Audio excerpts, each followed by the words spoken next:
Dentist appointment है। यकीन करो कि इतना डेंटिस्ट मिलना इतना ज़्यादा हार्ड है, इतना मुश्किल है। फास्ट फॉरवर्ड तो मैं डेंटिस्ट ने पहुंची गई तो इधर मैं जुली से वेटिंग रूम तक अपने फॉर्म शो में फिल करी रही थी तो उन्होंने करनी सा wait and these are my new shoes from TikTok shop which I will show you later on. क्योंकि इतना लीफलेट सटने होने तो वो कपड़े खरने लाइक वो गरीबा की बंटने होने तो कार्डबोर्ड जेरी भी चीज़ सोची सकने और जेरे बिन मैन को नहीं कलेक्ट करने तो कि खुद अपना कचरा इतना आना पैना तो कि खुद सटना पैना तो इतना स्लॉट किसी आलडी क्योंकि मिगी कुछ चीज़ें चाहिए सन आपा वास्ते और ईसा वास्ते मेरे तो पसंद है वो कोई दिहाड़ी कोई 2 वगैरह बड़ी खाना या तो मोहम्मद ईसा वास्ते कि इंसान के लिए बिस्मिल्लाहिर्रहमानिर्रहीम। अस्सलाम वालेकुम व्यूअर्स, उम्मीद करने की ठीक ठाक हो सो खुशपाश हो सो। Welcome back to KV family. आज ने व्लॉग न करने आगाज एंड वेरी सॉरी, बहुत सारी माजरत कि कल वीडियो नहीं सी आई सकी। कल बस कुछ मजबूरियां सन जिसकी वजह से वीडियो नहीं सी आई सकी। देखो नहीं आज मैं वीडियो बना सा पता है क्योंकि इतना मैं आई हूँ मेरा टाइम टेबल रूटीन मारी सारा कुछ चेंज हो गया तो मिकी और भी काम करने जिम्मेदारी नहीं फिर उन्होंने ध्यान लगा जाना तो फिर व्लॉग ना इतना को नहीं फिर ध्यान रहना पर कोई नहीं इंशाल्लाह कोशिश करें कर सके व्लॉग्स भी नाल नाल बनने रहन। तो आज ट्यूसडे वाला रोज़ बस सुबह आई थिंक 11 हुई उस दिन मैं बस सुबह उठी से नाश्ता किया ईसा ही नाश्ता कराया फिर बस कराने कब लगी रही हैं बस नीचे साफ किया। कल ईसा ने कपड़े तो आपने वॉश किए से वो इस्त्री करी रखे मस्से बैडशीट भी लाई तो वॉश की सी वो भी वो रखी ठप्पी था ईसा की भी तैयार करी तो हूँ अस मरीज लिया नीचे तो अज 2 बजे हमारी डेंटिस्ट अपॉइंटमेंट है। यकीन करो कि इतना डेंटिस्ट मिलना इतना ज़्यादा हार्ड है, इतना मुश्किल है। फ़ोन करी तो आखिरकार finally I found dentist that will see me. मिगी डेंटिस्ट लभी गया ऐसा कि पता कि पाकिस्तान में मेरे ब्रेस भजी गई सी तो मिगी उसने वाला प्रॉब्लम बहुत ज़्यादा रही तो फिर मैं सोचा कि मैं इंग्लैंड से ठीक कराई कि सो I need to get that sorted out. I'm gonna get my teeth cleaned. So I've got an appointment at 2 o'clock. So मैं उस तो पहले अपने सारे काम शाम मकानी है तो मैं से कि दसनी है मोहम्मद ईसा इधर मोहम्मद ईसा तैयार है बैठा हुआ है तक ना पे कि मामा बुन जुलन में जाएगी जाम बुन तो मोहम्मद ईसा ना आज ना outfit he's wearing combat trousers new ones mashallah they look really nice and he's wearing a Marvel hoodie। तो आज ने ब्लॉग के लास्ट तक जरूर तक और जरे भी पर अपना सारे चैनल पर नए आए चैनल की लाजमी सब्सक्राइब करें। So I've just applied my moisturizer after washing my face. This is my favorite moisturizer and I'm going to show you this M cream Pakistan से कहती सी जी पुत्र जी ये लो। I also use this quite a bit. It's really good. There you go. Okay, so I was telling you. So एक cream मैं पाकिस्तान से कहती सी giga mall car for it and it's so good and it's super hydrating।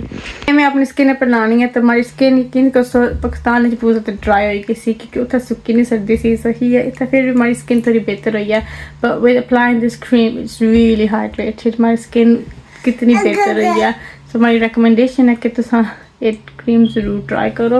और जो हमारा आज ना आउटफिट मैं ये वाला तो अक्ल वाला सूट लाया रेडीमेड जो मैं पिछली बार ही आई सी यहाँ पाकिस्तान सो मैं उदू आंदा सी तो मैं जस्ट 1 या 2 बारी लाए सी सो मैं आख्या ये लाई कि ना सा आई गया नीचे तो यकीन कर सो इतना मीह तो इतनी कुछ सर्दी लगेगी कोई नहीं मैं इस तरह फील रहा कि जितनी सर्दी सारे आखने से थी है उतनी सर्दी है कोई नहीं।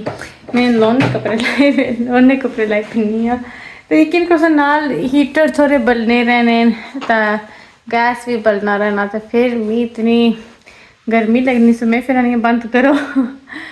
सो यह मौसम ज़बरदस्त है। आज इन मौसम में थोड़ा जा चल पिया बात है छोटियां कनियां लथियां सन पर इतनी ज़्यादा बारिश मारी उन्हें को नहीं हुई हाल ही जस्ट एक तरह बारिश लगी सी तो आंधी तूफान बहुत ज़्यादा होया सा उस तो बाद कोई बस जस्ट नॉर्मल वेदर कोई स्प्रिंग इज़ कमिंग सो मौसम आहिस्ता आहिस्ता बेहतर होना जाना है। सफाई में कर गई जस्ट रहने सी फब्रीज ये फब्रीज असा इस्तेमाल करने just gonna spray on the furniture so that the furniture smells fresh। chairs पर भी फ्रंट साइड हुई भी बैक साइड पर मारने there we go। टाइम हो गया 11 बजे से पहला इस 10 to 11 तो सारे कम शम मकाई लॉन्ड्री लाई भी I just take that washing up put that out ता एक और कपड़े बासा एक और बास्केट बासा डार्क कपड़े ने वॉशिंग मशीन वो तो सा एंड दैट्स इट बस यही कुछ काम काज फिर हमारी अम्मी वापस आ सन वो अपनी हॉस्पिटल अपॉइंटमेंट पर गए हुए वो आखने सन के आज चाइनीज़ राइस बना सा जी मारी बहुत ज़्यादा फेवरेट है मैं उन्हें उस दिन आखने से कि बनाओ फिर उन्हें तबीयत ख़राब हो गई सी आज बेहतर है आखने से मैं बना सा सो और रेसिपी तो नाल शेयर कर सा बिकॉज माई मम makes the best Chinese rice तो और रेसिपी तो शेयर कर सा तो तुसा कि पसंद आ सी तो मैं भी बहुत ज़्यादा एक्साइटेड हाँ खाने वास्ते पर फिलहाल मैं अपने आप वास्ते आंदा है Rubicon mango sparkling my favourite ए पीसा तो नाल ईसा की जगह But first, I'm gonna start the washing machine off. White कपड़े में already धोए था और मैं खलियारी चढ़े सन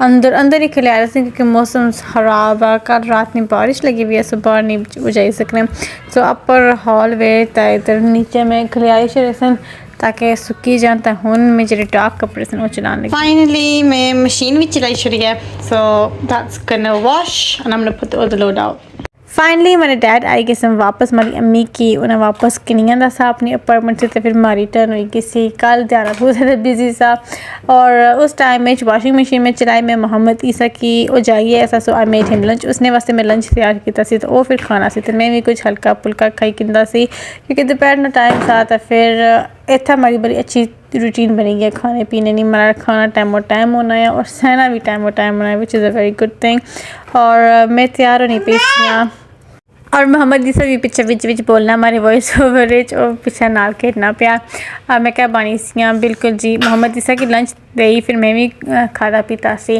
तो इधर मैं थोड़ी जी तैयार होनी पी because it just feels nice to go out जिस दिन मैं इतना इं ज़्यादातर हमारा टाइम करने अंदर स्पेंड होया इधर उधर मामलात फिक्स करने आवा सो इतना मैं अंदर पार्क करना गई so just feels nice to get ready so सबसे पहले मैं सीसी क्रीम अप्लाई की थी फिर उसके बाद मैं टिंट अप्लाई किया सा of course before the powder थोड़ा जा bronzer did my eyebrows and विच मैं अखा विच काजल लाई सी and lip balm and that was me done फिर मैं जस्ट अपने बाल खोले थोड़े अपने बाल सेट कर सा तो उस तो अपर लाइक इंसान में scarf finally got my bag भी हमारा बैग भी तैयार हो गया मैं भी तैयार हुई गया मैं खुद आपको भी तैयार हुई गया था हम चलने हैं क्योंकि टाइम इज़ वेरी शॉर्ट मैं 2 बजे से पहला पहुँचना है फास्ट फॉरवर्ड तो मैं डेंटिस्ट ने पहुंची गई तो इधर मैं जुली से वेटिंग रूम तक अपने फॉर्म शो में फिल करी रही तो उन्होंने करनी some wait and these are my new shoes from TikTok shop which I will show you later on filming was allowed here so dentist विचू में हुई तो आई गई तो हमारे दंद साफ करी छड़े ने हमारे ब्रेस भी ठीक करी छड़े ने थैंक गॉड अल्हम्दुलिल्लाह तो हुन आई गई मैं घर and I got black bin liners इन्हें कि मैं क्या कर सा कि जी उस 2-3 ब्लॉक पहना जी मैं पेटी पई सी कपड़े नाल वो कपड़े बस ब्लैक बिन लाइनर कि जेह्ड़े चैरिटी वाले खरने होने वो डब्बे नहीं एक्सैप्ट करने तो कुछ और भी डब्बे वगैरह तो वो अस टिप जाकर सटसा ठीक है सो वो मैं करसा तो फिर जाकर टिप सटसा जिस तरह मैं अगे मेंशन किया सी I was allowed to film inside the room in the dentist so I didn't so that was all the footage I could get हुन मैं आई गया घर तो ये जो कोना है इसकी मैं एम्प्टी कर सम ईसा ने टॉयज हाइड अप कर some and that was the bag of my cloth I need to sort out जो मेरे लाने वाले but first of all I am gonna tackle this जी सबसे मेन चीज़ की सॉल्व करना आज ये पेटी हाली करनी तो देनी सो ये मैं कपड़े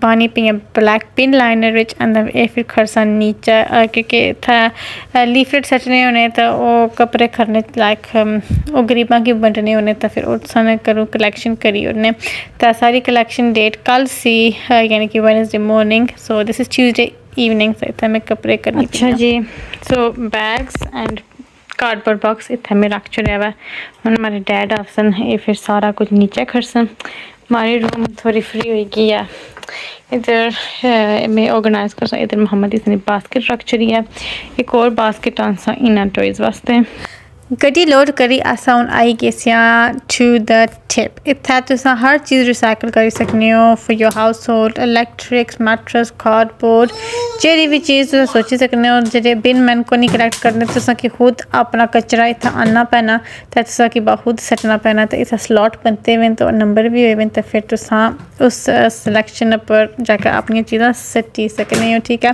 फिर उस तो बाद मिगी जाना सी शॉप च। फिर मैं आई गेसी एलडी क्योंकि मिगी कुछ चीज़ां चाहिए सन आपा वास्ते और ईसा वास्ते। मेनली मिगी वाइप्स चाहिए सन ईसा वास्ते। तो इत्थै the wipes and nappies are really good. So nappies मेरे को है सन, so I just need wipes. तो इत्थै दे टू बड़ी सारी पेटी करने वाइप्स नहीं तो फिर वो मैं चाहिए किनसा। तो इत्थै मैं चाहिए किंदी बास्केट एंड सब सो पहला मैं किनसा ईसा वास्ते bananas. My God, Isa loves his bananas. Isa के केले बहुत ज़्यादा पसंद है, वो कोई दिहाड़ी कोई 2 या 3 बारी खाना या। तो मोहम्मद ईसा वास्ते किनसा केले। तो फिर तकसा के जी और भी चीज़ कोई लोरी नहीं हुई रस्ते विच तकी। तो फिर चाहिए किनसा फिर मैं टूथपेस्ट लोरी नहीं सी। सो मैं toothpaste by basket and I got an Easter egg because me and Isa love chocolate. So मैं तो ईसा ईस्टर एग शेयर कर सा। तो ये सी हमारी अज की शॉपिंग होएगी सी कंप्लीट। वाइप्स भी चाहिए किंदे सन। तो घर आया तो हमारी अम्मी ऑलरेडी बनाने लगी पे सन चाइनीज़ राइस। रेसिपी ना सा मैं शेयर कर सकी तो को नहीं। इंशाल्लाह कुछ दिनों में रमज़ान भी अशना पिया मैं भी बना सा तो रेसिपी एक सैपरेट वीडियो बना सा इस रेसिपी पर। तो माशाल्लाह इसने बड़ी ही अच्छी स्मैल अचनी पई सी। तो ये हूँ पकने सन राइस।